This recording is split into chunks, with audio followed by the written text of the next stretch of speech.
ভোরবেলা ঘুম থেকে উঠে শুরু করলাম আজকের দিনের নতুন ব্লগ। নতুন সকাল, নতুন দিনের নতুন ব্যস্ততা। চলো সকলে মিলে আজকের ব্লগটা শুরু করি। তো হ্যালো বন্ধুরা, গুড মর্নিং সকলকে। সকাল সকাল আজকে ভোরবেলা ঘুম থেকে উঠে প্রতিদিনের মতো মর্নিং ওয়াক করতে বেরিয়ে পড়েছি। দেখতেই পারছো আমাদের এখানে ভোরবেলা গ্রামের পরিবেশটা কত সুন্দর লাগছে। তাই গ্রামে থেকে পরিবেশের এত সুন্দর সুন্দর দৃশ্য ও সৌন্দর্যতাকে উপভোগ করতে আমার খুব ভালো লাগে। তোমরা যদি শহর থেকে আমার এই ছোট্ট গ্রামের সুন্দর সুন্দর ভিডিওগুলি দেখে থাকো তাহলে ভিডিওতে লাইক করে কমেন্ট বক্সে তোমাদের মতামত জানাবেন। তারপর আবার দেখতেই পারছো আমাদের গ্রামের সৈন্য দলগুলি সকাল সকাল ঘুম থেকে উঠে খেলতে লেগে পড়েছে। হায় রে, এদের চোখে ঘুম আছে নাকি নাই। কেবলমাত্র সকালটা হলো আর এদের দৌড়াদৌড়ি চালু হয়ে গেছে। এখন যে তোমরা আমাদের গ্রামের এই ছোট রাস্তাটি দেখতে পাচ্ছ, রাস্তাটি ঢালাই হবে বলে তাই দেখতে চলে এলাম। এই রাস্তাটি প্রায় আমাদের বাড়ির সামনে থেকে কালীঘাট রোডে চলে গেছে। তারপর সমস্ত কিছু দেখে নেওয়ার পর আমিও বাড়ির রাস্তা ধরে বাড়ির সামনে চলে এলাম। বাড়ি এসে 7টা বেজে গিয়েছিল, তাই কোনো রকম হাত মুখ ধুয়ে বাবার সাইকেলটি নিয়ে দোকান খুলতে যাচ্ছি। তোমরা তো সকলে জানো পিলখানা বাজারে আমাদের একটা ছোট মোটো সবজির দোকান রয়েছে, আর এখন সেই দোকান খুলতে আমি পিলখানা বাজারে যাচ্ছি। তারপর দেখতে দেখতে আমিও আমাদের গ্রামের পথ ধরে সাইকেল চালিয়ে পিলখানা বাজারে চলে এলাম। বাজারে এসে বেশি দেরি না করে আমার বাবার সাইকেলটি বাজারের এক কোণাতে পার্কিং করতে যাচ্ছি। ফাইনালি বাজারের কোনো এক কোণায় সাইকেল রাখার জায়গা খুঁজে সাইকেলটি পার্কিং করে দিলাম। এদিকে তো মাছ বাজারের 4-5টা দোকানও সকাল সকাল দোকান খুলে ফেলেছে,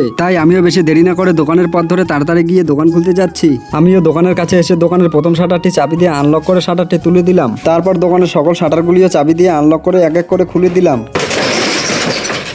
এখন দোকান খুলে দোকানের ভিতর থেকে ঝাড়ু বের করে দোকানের বাইরের রাস্তাটি ভালো করে ঝাড়ফাড় দিয়ে দিলাম। তারপর ভালো করে রাস্তা জল ফল দিয়ে দোকান খুলে চুপচাপ বসে আছি। ফাইনালি দেখতে দেখতে আমার বাবা মাল নিয়ে বাজারে চলে এসেছে। চলো বন্ধুরা, আজকের ব্লগটা এতটুকুই। ভিডিও ভালো লাগলে লাইক কমেন্ট শেয়ার করে পরবর্তী ভিডিওর জন্য পাশে থাকবেন।